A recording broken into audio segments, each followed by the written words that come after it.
So today we look on the first three characters I want to introduce,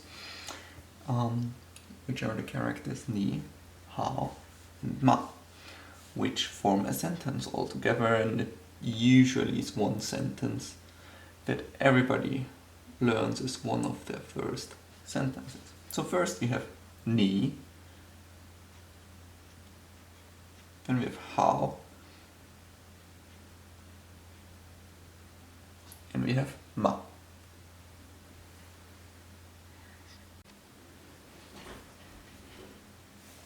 Okay, so this is a question and simply means how are you?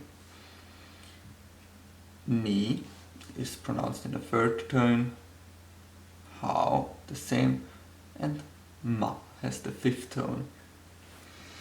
So let's look on the first character, which will be ni.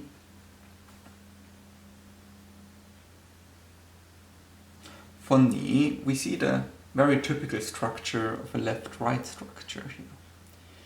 So we have a part on the left and a part on the right. So usually called radicals. So on the left we have this radical, which is made out of two strokes, and on the right we have this radical. So the left part is called ren, and ren means person. Oops.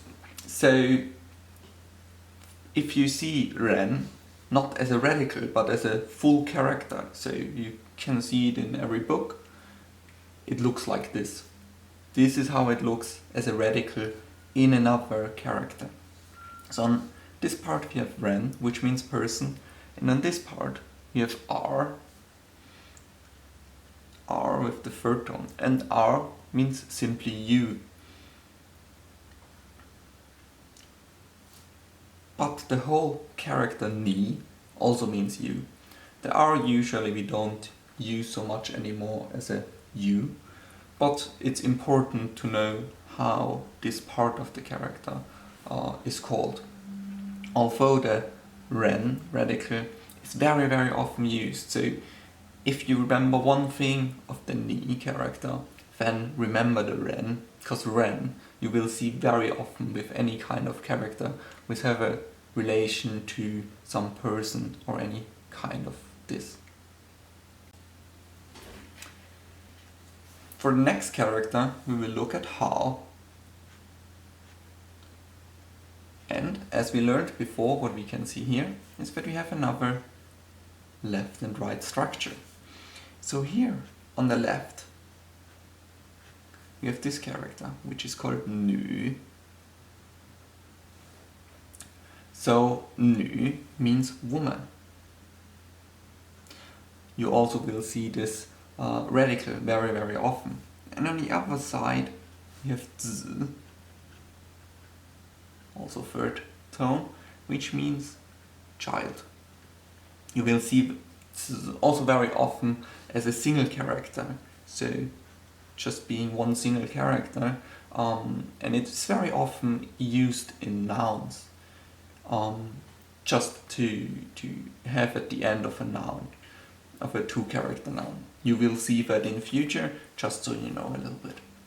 So together this means good.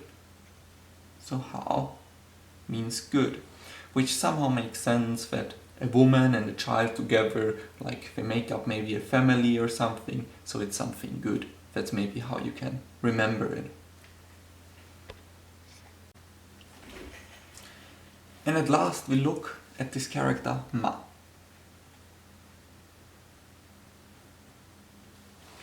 So ma doesn't really have a meaning, except that this is a question mark basically. So on every sentence, if you have a ma at the end, it simply means it's a question. So for ma, we also see this typical left-right structure. So here on the left, we have this simple square, which means ko, also third tone, and ko means mouth. On the right side, we have this character, which is pronounced ma, and ma means horse.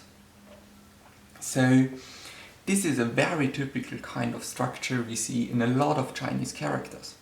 We have one part of the character, in this case ko, which describes the meaning of the character.